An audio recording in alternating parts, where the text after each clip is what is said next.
Gracias. Bueno, cuéntanos, ¿en qué consiste este reporteo que hiciste?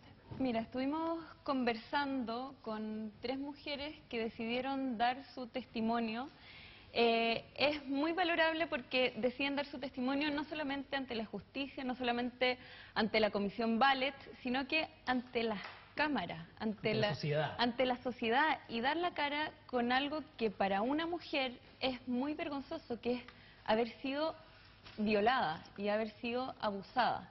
Es muy importante porque después de tantos años, o sea, la gente se debe preguntar, pero bueno, ha pasado tanto tiempo, más de 37 años más o menos, pero para ellas ha sido muy difícil, ha sido un proceso muy largo, y hoy se deciden hablar e interponer una querella, que es la primera querella por violaciones sexuales como tortura. O sea, la tipificación ya no es simplemente violación, sino que estamos hablando de tortura, derechamente, que es lo que Y no es solamente tortura, sino que es violación, y eso considerado como una tortura.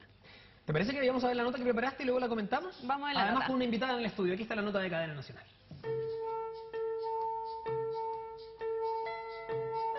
Patricia Herrera, secuestrada en Santiago a los 19 años, detenida en la Plaza de la Constitución donde fue violada y torturada. No hubo interrogatorios, solo torturas. Luego fue llevada a Londres 38, donde llegó semi-inconsciente, y luego a Cuatro Álamos. Estuvo 1 año y 2 meses en prisión.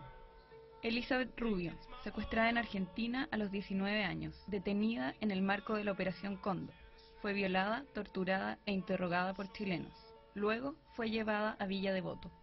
Carmen Gloria Díaz, secuestrada en Santiago a los 22 años, llevada a la Academia de Guerra donde fue violada, amarrada y torturada en reiteradas ocasiones. La sacaron una noche de su casa junto a su hermano y su pareja. Estas 3 mujeres decidieron hacer pública su historia y contar lo que vivieron hace más de 35 años. Las 3 fueron torturadas durante la dictadura militar, sin procesos judiciales, sin haber cometido delitos. Algunas de ellas ya habían presentado querellas, pero esta es la primera vez que, con el apoyo de la Corporación Humanas, se distingue la violencia sexual como un acto de tortura sufrido por miles de mujeres que recién hoy se atreven a hablar. Esta es una parte de la violencia de género de la cual no se habla. El hecho de andar desnuda, de hacerte estar desnuda, el hecho de tocar tu cuerpo, el hecho de hacerte poner determinadas prendas, eso también es violencia sexual. Y desde ahí, ¿cierto?, hasta la violación y otras montones de formas de tortura, es violencia sexual. Carmen Gloria, Elizabeth y Patricia decidieron dar la cara y contar, luego de muchos años de silencio, los horrores que vivieron. Me cortaron la vida en 1 minuto, en 1 segundo. Yo llego a mi casa ese día de la universidad bastante tarde, porque estudiaba allá en los dominicos, y noté algo raro en mi calle, pero no. Antes de entrar a la casa me toman muy violentamente y me introducen en un vehículo. Yo ya no sé, ya de ahí ya no recuerdo, todos son percepciones, porque en el momento me toman inmediatamente y me ponen una venda. Entonces ya en el momento que me tiran en el piso, caí en que yo digo un hoyo negro, o sea, una cosa así pero profunda, donde no tiene fondo. Esa es la sensación que yo siempre tuve. Y sentí que me moría. Bueno, yo estuve siempre con capucha y amarrada, y cuando me sacaron a un lado del grupo donde me tenían en ese minuto, me sacó un tipo. Y un tipo que por la voz yo sentía que era un tipo mayor, porque en esas condiciones tus sentidos se agudizan mucho. Como no podía ver y no hablaba, estaba amarrada, entonces, y sentí que el tipo, y él me sacó a un lado, lejos, y entonces mientras él me violaba y se masturbaba y todo, yo lo único que atinaba era hablarle y a decirle, ¿no?, que cómo podía él hacer eso, siendo que en un rato más seguramente le iba a ir a su casa, estar con su esposa, y que probablemente él tenía hijas de mi edad. ¿Con qué cara iba a sentarse a la mesa a comer con ella? Es que yo era virgen, yo nunca había tenido relaciones sexuales. Había tenido bololos, claro, pero no estaba dedicada a eso. Entonces ellos supieron eso.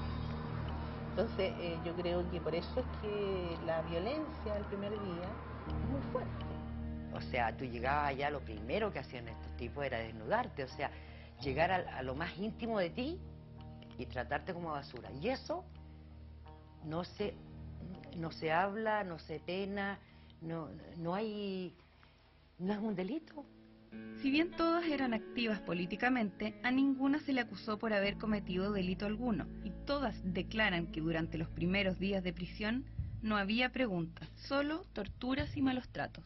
Mi pareja era militante del MIR y yo era ayudista del MIR en esa época. Yo, la verdad que mi participación era sobre todo universitaria. Yo estaba en el ex pedagógico y yo estudiaba en la universidad, o sea, era una participación como todos los jóvenes de la época. En la época no había muchos jóvenes que no participaran en las actividades y en el proceso político que vivía Chile. A mí nunca me pudieron acusar de haber hecho nada contra la ley, entre comillas, porque no hubo nunca acusación ninguna.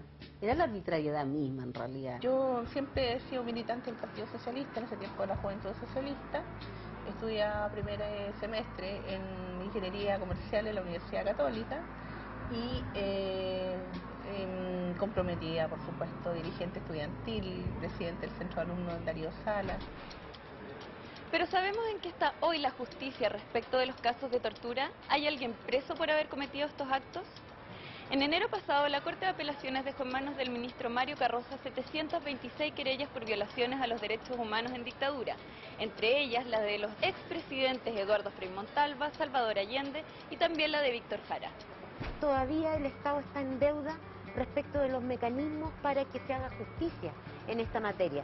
Las víctimas han tenido que recurrir a las instancias posibles, digamos, para presentar querellas apoyados, ¿no es cierto?, por abogados que o son caros o en circunstancias excepcionales la Corporación de Asistencia Judicial lo está haciendo, pero hay un gran sector de la población que fue víctima de tortura y que no tiene el respaldo del Estado para la búsqueda de justicia. Recién en el año 2003, la Comisión Valech se hizo cargo de lo que no había hecho la Comisión Rettig en 1991, que solo se pronunció sobre quienes habían muerto al Estado durante el gobierno militar. Las torturas, prisiones y tratos inhumanos no habían sido contempladas antes de ese año. Así, alrededor de 3.400 mujeres dieron sus testimonios, siendo reconocidas por el país como víctimas de abusos y muchas de ellas de violaciones sexuales.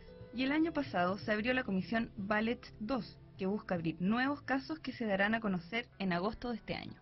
Cuando para mí hay un cambio, cuando yo por primera vez voy a un juez, declaro, y los torturadores y los criminales de la dictadura son tratados como delincuentes. Ahí hay una sanación fundamental. Esta es recién una puerta que se abre a algo que aquí no se le ha dado la importancia que tiene y que es un crimen de lesa humanidad. Conmigo van a contar toda la vida que va a estar en la trinchera. Esta es una lucha más y bueno, mientras tenga vida, aquí estaré.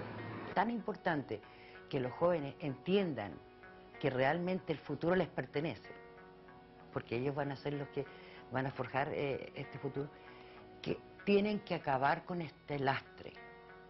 No se puede echar las cosas por debajo de la alfombra, no se puede olvidar. Yo creo que es un testimonio para las generaciones futuras y sobre todo para los jóvenes, ¿sabes? Este es un tema también lo hago por mis hijos, porque yo creo que ellos tienen que saber, y bueno, de hecho lo saben, la historia de Chile, la historia que vivimos miles de jóvenes en esa época y que nos truncaron el futuro de alguna manera.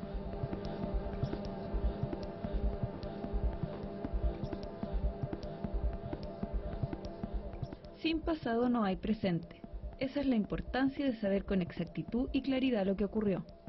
No es majadería, es que simplemente aprendamos a escuchar nuestra historia para no volver a repetirla.